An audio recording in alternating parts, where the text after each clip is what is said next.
Guys, you know me, I do not impress easily, but today's sponsor actually shocked me. It's a brand new shaving company called House of Atlas, and they sent me their razor. Listen, I will rock the stubble, but I prefer to be clean shaven. And this razor is the best razor I've ever had in my life. It's got a weighted handle that feels like it was engineered for a champion, not some weightless garbage. And the precision trim edge, it cleaned up my sideburns and right under the nose, almost like I had a personal barber in the room. I used the shave cream, I finished with their aftershave, and I'm telling you, my skin feels smooth and refreshed, almost like I'm ready for success. This isn't grooming. I want you to think of this as self-care with swagger. And here's the kicker. House of Atlas is now in Target stores nationwide. That's right. Next time you're at Target, you're maybe grabbing some paper towels.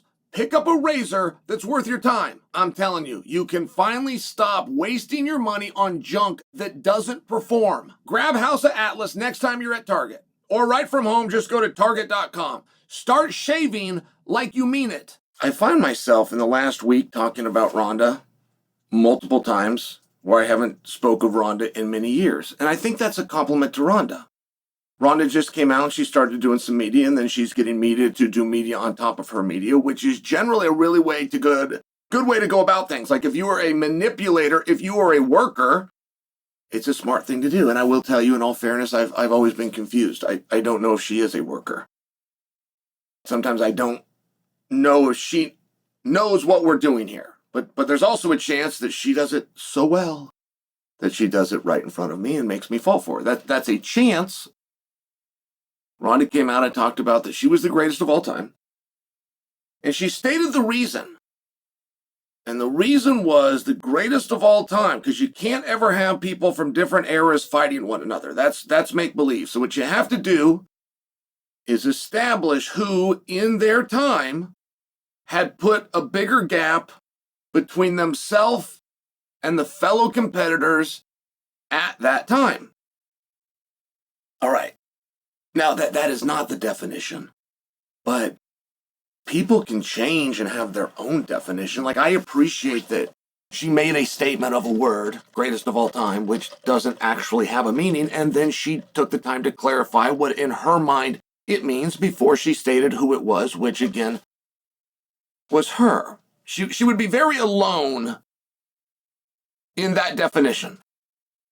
But the biggest gap, she believes that she put the biggest gap between herself and the field. The thing that is so troubling about that is we have no way to know. There was not a ranking systems at that time. Eventually they came in and they did rank people.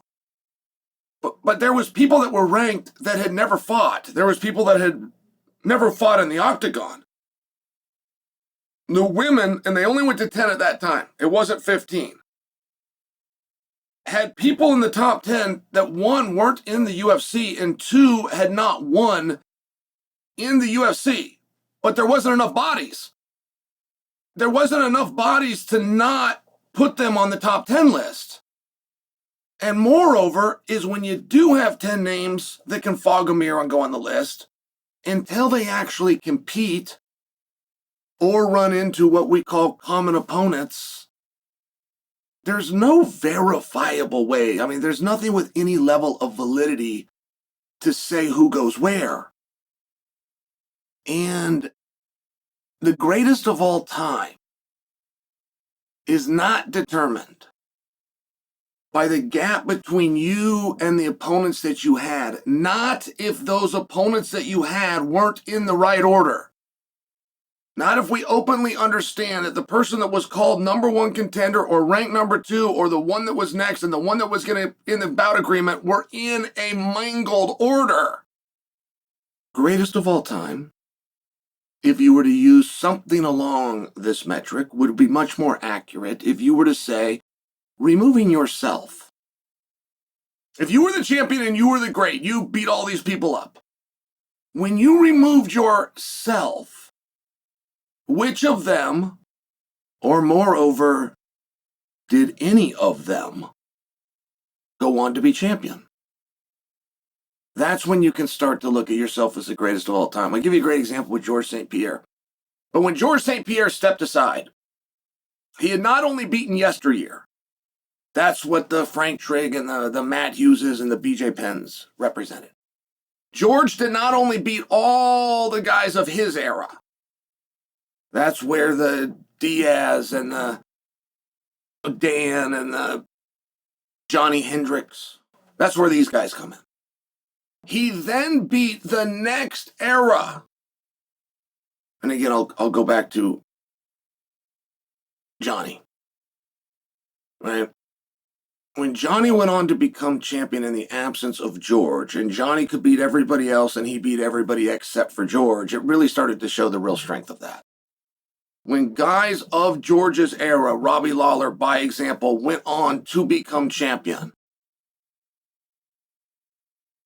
when they couldn't do that when George was present, I'm not looking to give Ronda a hard time. I would like to defend Ronda. I would like to defend her case. I understand that she's not a GOAT. I understand she's not even a GOAT of a division or a GOAT of a weight class, but I would still like to defend her. She still did some very wonderful things. Is there anybody that she forgot? Is there somebody I'm forgetting? If Ronda was the best and she was really fighting the best, then that means when Ronda leaves, one of the people that Ronda had been fighting will become champion. Or two of them will become champion. Or a couple of the people that Ronda beat will go out and they will fight for a championship. Who along the way did Ronda beat that in Ronda's absence became champion? And there was people that Ronda fought that went on to be champion. But that's not the litmus test. The litmus test is who did Ronda beat that when she left, they went on to be champion. And when you start to understand it from that perspective, it's where you start to have a better appreciation that we just didn't know who was who. We just simply didn't have the rankings worked out. We just simply didn't know what they should be and who should be the number one contender. It had not been contested enough. It had not been contested long enough. It's a nice try. If you can draw a whole bunch of fish and say that you were better than them, right? I mean, like Kimbo Slice, rest his soul, but he had a great deal for a while there, where he was main event and he was on top of the world and he was a lot better than the people that they put against him. But the other side of that coin is, in his absence, how far and how great were those people? And that's the exact same situation if we're talking about Ronda's career.